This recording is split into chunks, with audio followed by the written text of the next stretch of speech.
ಸಖತ್ ಖಾರ ಬಣ್ಣ ಮತ್ತು ರುಚಿ ಆಚಿ ಚಿಲ್ಲಿ ಪೌಡರ್. ಇನ್ನು ರಾಜ್ಯ ರಾಜಕೀಯದಲ್ಲಿ ಅದರಲ್ಲೂ ಕಾಂಗ್ರೆಸ್ನಲ್ಲಿ ನಾಯಕತ್ವ ಬದಲಾವಣೆ ವಿಚಾರ ಮತ್ತೊಂದು ಮಗುಲಿಗೆ ಹೊರಳಿದೆ. ಇತ್ತೀಚೆಗೆ ಖುದ್ದು ಮಲ್ಲಿಕಾರ್ಜುನ ಖರ್ಗೆ ಅವರೇ ಇಲ್ಲಿ ಸೃಷ್ಟಿ ಮಾಡಿರುವಂತಹ ಸಮಸ್ಯೆಯನ್ನ ಇಲ್ಲಿನವರೇ ಬಗೆಹರಿಸಿಕೊಳ್ಬೇಕು ಅಂತ ಹೇಳಿದ್ರು. ಹಾಗಂತ ಸಿದ್ದರಾಮಯ್ಯ ಮತ್ತು ಡಿಕೆಶಿ ಇಬ್ಬರೇ ಕುಳಿತು ಸಮಸ್ಯೆ ಬಗೆಹರಿಸಿಕೊಳ್ಬೇಕು ಅನ್ನೋದರ ಅರ್ಥ ಏನು? ಅದರ ಅರ್ಥ ಅಂತ ಈಗ ಆದ್ರೆ ಸಿದ್ದರಾಮಯ್ಯ ರಾಹುಲ್ ಗಾಂಧಿ ಅವರೇ ಇದನ್ನ ಬಗೆಹರಿಸಬೇಕು ಅಂತ ಹೇಳಿದ್ದಾರೆ. ಇತ್ತ ರಾಹುಲ್ ಗಾಂಧಿ ಡಿಕೆ ಕೈಗೆ ಸಿಕ್ತಿಲ್ಲ. ಇದೀಗ ಡಿಕೆ ತಮಗಿರುವಂತಹ ಪಕ್ಷ ನಿಷ್ಠೆ ಅಸ್ತ್ರವನ್ನೇ ಮುಂದಿಟ್ಟಿದ್ದಾರೆ. ಹಾಗಿದ್ರೆ ಏನಿದು ಬಂಡೆ ಬಾವುಟ ರಹಸ್ಯ? ಬನ್ನಿ ತೋರಿಸ್ತೀವಿ.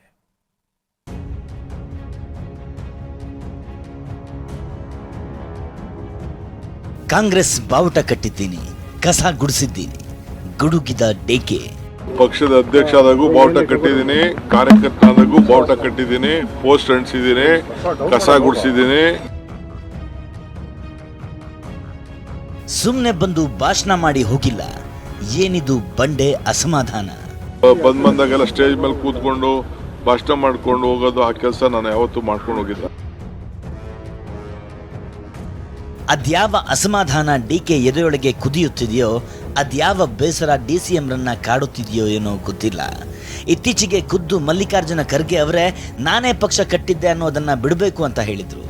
ಆದರೆ ಅದೇ ಖರ್ಗೆ ನಿವಾಸದ ಮುಂದೆ ನಿಂತುಕೊಂಡೆ ಡಿಸಿಎಂ ಡಿಕೆ ಮತ್ತೆ ಪಕ್ಷ ಕಟ್ಟಿದ್ದೇನೆ, ಬಾವುಟ ಕಟ್ಟಿದ್ದೇನೆ, ಕಸ ಗುಡಿಸಿದ್ದೇನೆ ಅಂತ ಹೇಳಿದ್ದಾರೆ.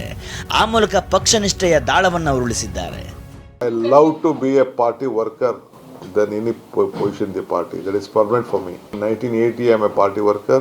Until today I am continuing to be 45 years. DK ಹೀಗೆ ತಾವು ಪಕ್ಷದ ಕಾರ್ಯಕರ್ತರಾಗಿ ಇರ್ತೀನಿ ಅಂದಿದ್ರು. ಈ ಮಾತನ್ನ ಮತ್ತಷ್ಟು ವಿಸ್ತರಿಸಿದ್ದಾರೆ.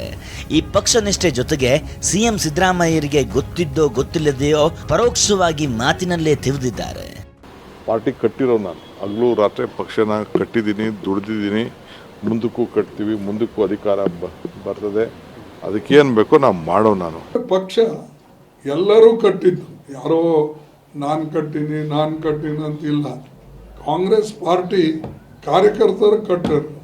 ಪಕ್ಷದ ಅಧ್ಯಕ್ಷ ಆದಾಗೂ ಬಾವುಟ ಕಟ್ಟಿದ್ದೀನಿ, ಕಾರ್ಯಕರ್ತ ಆದಾಗೂ ಬಾವುಟ ಕಟ್ಟಿದ್ದೀನಿ, ಪೋಸ್ಟ್ ಅಂಟಿಸಿದ್ದೀನಿ, ಕಸ ಗುಡಿಸಿದ್ದೀನಿ, ಏನೇನು ಬೇಕೋ ಕಾಂಗ್ರೆಸ್ ಪಕ್ಷಕ್ಕೆಲ್ಲ ಮಾಡಿದ್ದೀನಿ.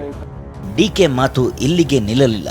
ಪಕ್ಷಕ್ಕೆ ಎಲ್ಲವನ್ನೂ ಮಾಡಿದ್ದೇನೆ, ನಾನೇನು ಸುಮ್ಮನೆ ಬಂದು ಭಾಷಣ ಮಾಡಿ ಹೋಗಿಲ್ಲ ಅಂತಾನು ಹೇಳಿದ್ದಾರೆ. ಸುಮ್ಮನೆ ಬರೀ ನಾನು ಬಂದಾಗೆಲ್ಲ ಸ್ಟೇಜ್ ಮೇಲೆ ಕೂತ್ಕೊಂಡು ಭಾಷಣ ಮಾಡ್ಕೊಂಡು ಹೋಗೋದು, ಆ ಕೆಲಸ ನಾನು ಯಾವತ್ತೂ ಮಾಡ್ಕೊಂಡು ಹೋಗಿಲ್ಲ. I am done every work in the party. ಶ್ರಮಕ್ಕೆ ಪ್ರತಿಫಲ ಅನ್ನುವಂಥದ್ದು ಅವೆಲ್ಲ ನೀವೇನೇನೋ ಬಾಯಲ್ಲಿ ಹೇಳಿದ್ರೆ ನಾನೆಲ್ಲ ಉತ್ತರ ಹೇಳಲ್ಲ ರೀ. ನಾನೇನು ಹೇಳ್ತೀನಿ ಅಷ್ಟು ಕೇಳ್ಕೊಂಡು ಹೋಗ್ಬೇಕು. ನೀವು ಹೇಳೋದಕ್ಕೆಲ್ಲ ನಾನು ಉತ್ತರ ಕೊಡಲ್ಲ. ಅಧಿಕಾರ ಹಂಚಿಕೆಯ ವಿಚಾರಕ್ಕೆ ಬಂದ್ರೆ ಸಿಎಂ ಸಿದ್ದರಾಮಯ್ಯ ಹೈಕಮಾಂಡ್ ಮೇಲೆ ಭಾರ ಹಾಕಿದ್ದಾರೆ. ಖುದ್ದು ಮಲ್ಲಿಕಾರ್ಜುನ ಖರ್ಗೆ ಅವರೇ ಇಲ್ಲಿನ ಸಮಸ್ಯೆಯನ್ನ ನೀವೇ ಬಗೆಹರಿಸಿಕೊಳ್ಳಿ ಅಂದಾಗ್ಲೂ ರಾಹುಲ್ ಗಾಂಧಿಯೇ ಇದನ್ನ ಬಗೆಹರಿಸಬೇಕು ಅಂತ ಸಿದ್ದರಾಮಯ್ಯ ಹೇಳಿದ್ರು. ಗೊಂದಲ ಅವರೇ ಇಲ್ಲೇ ಲೋಕಲ್ ಸೃಷ್ಟಿ ಮಾಡ್ಕೊಳ್ತಾ ಇದ್ದಾರೆ.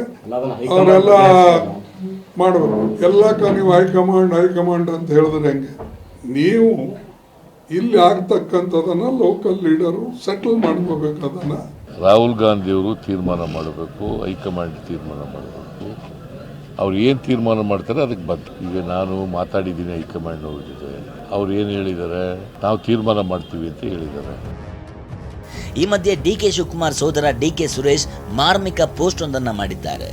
ಗುರಿಯನ್ನ ಬೇಗ ತಲುಪಬೇಕು ಅನ್ನುವವರು ದಾರಿಯಲ್ಲಿ ವಿಶ್ರಮಿಸುತ್ತಾ ಕುಳಿತುಕೊಳ್ಳಬಾರದು ಎಂಬ ಪಾಟೀಲ್ ಪುಟ್ಟಪ್ಪನವರ ಹೇಳಿಕೆ ಪೋಸ್ಟ್ ಮಾಡಿದ್ದಾರೆ.